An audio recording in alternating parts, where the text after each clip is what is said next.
Welcome everyone to the review of the Nanoleaf Elements Smart Home Lighting product. Now if you want the written version of this review, you can find a link to my website in the video description. It'll take you straight to that review article. This product is super addictive. Once you buy a few panels, you want to buy more. In fact, I originally ordered 13 panels, but then expanded to a total of 19. The Elements has a nice 25,000 hour rated lifespan. When it comes to how bright they can get, each panel lumen rating is 22, which is rather low. However, this smart home lighting isn't designed to light up a room. It's more for setting the right ambience.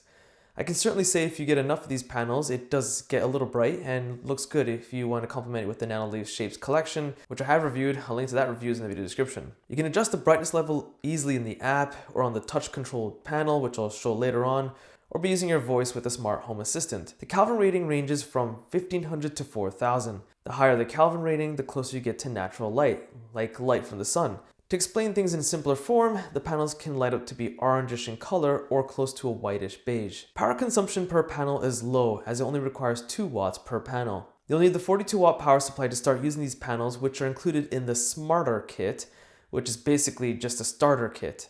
You can connect up to 22 panels per single power supply and up to 80 panels per controller. After purchasing a smart kit, you can purchase panels on their own in expansion kits, as I have. Internet connectivity is achieved over a 2.4 GHz Wi-Fi signal and does not allow for Ethernet connection. The size of each panel can be found in the picture you're viewing. Just for an easy reference, you can pause the video here. I was really looking forward to setting this product up when I got it. They're light up wood panels, which is incredibly unique, but even when they're off, they look good. They can add a slight hint of class and maturity for wherever you add them because they look good whether they're on or off.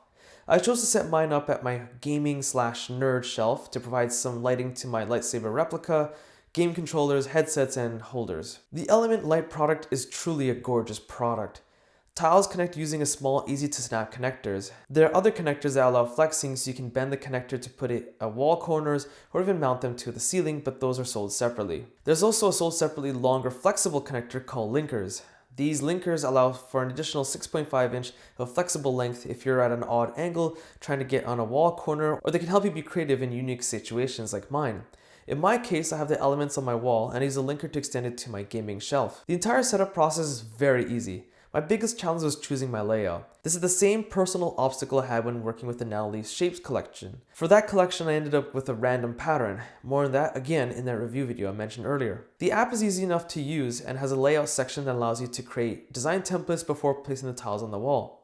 There's an augmented reality feature to help design your layout in a live view, but it doesn't seem to work properly. The augmented reality option was there when I set up my Nanoleaf Shapes collection, but now it's disappeared from the app entirely, no matter which Nanoleaf product I select. It's kind of strange. Here's the thing about setup. You can set them up in a symmetrical type of pattern or just a random design. The beauty of these panels is that no matter what you do, they'll look good. Double-sided sticky tape is provided with each panel and they're strong enough to keep the tiles on the wall. After placing a tile on the wall, you just press a bit with force of the center of each tile to ensure it's stuck on tight. Nanoleaf recommends that you don't use a double-sided tape on unique surfaces such as stucco, ceilings for example. They do have more information about that on their website. And yes, you can take the panels off. You just kind of have to tear the double-sided tape off.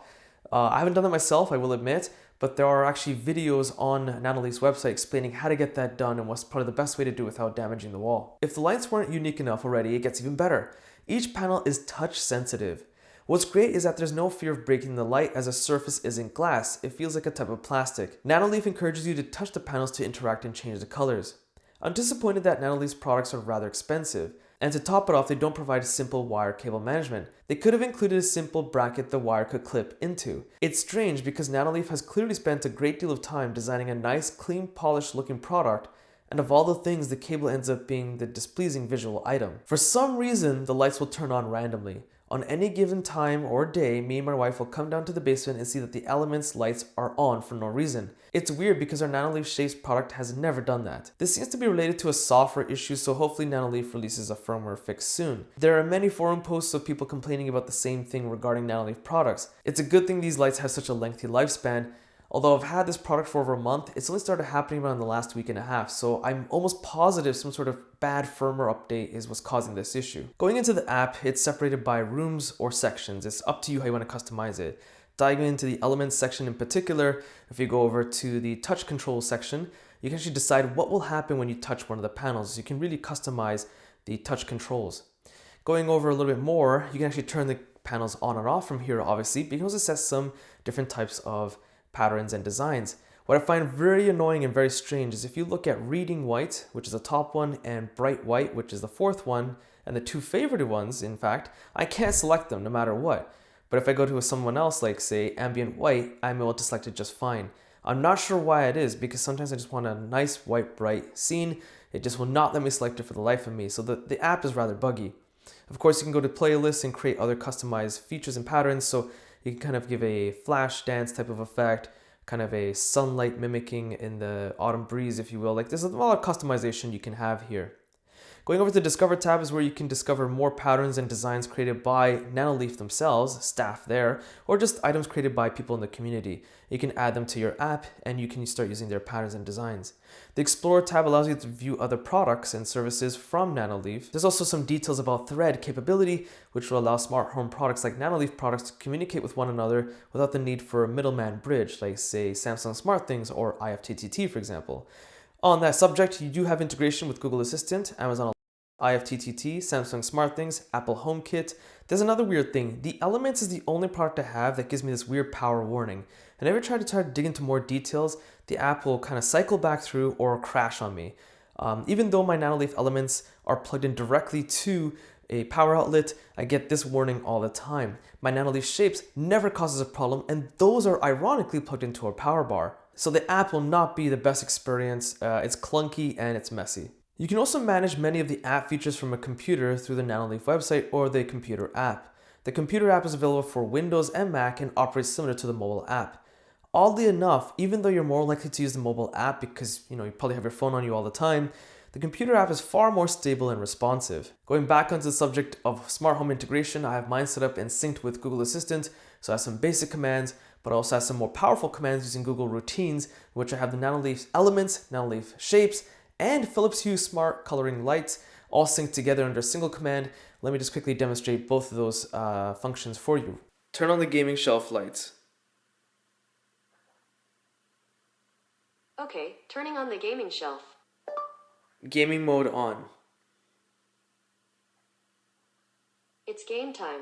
If you want to know more about the Google Assistant routine command, how you can combine multiple functions into a single line of command, I have another video explaining that. You can find it in my YouTube channel. The last thing I want to cover is a touch control panel, as I mentioned earlier, that comes with the Smarter kit.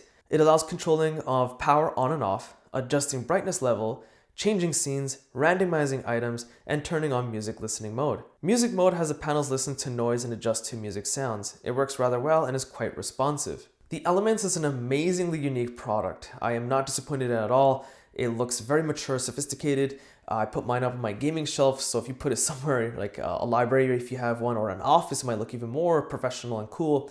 But hey, to each their own. The disappointing thing here is that it randomly turns on. I cannot for the life of me figure out why, but other people on forums on the internet have complained about this exact same problem, so I'm not the only one that has this issue. But again, this only happened recently, so I think a bad firmware upgrade is the culprit for this. Thankfully, it has a pretty lengthy lifespan.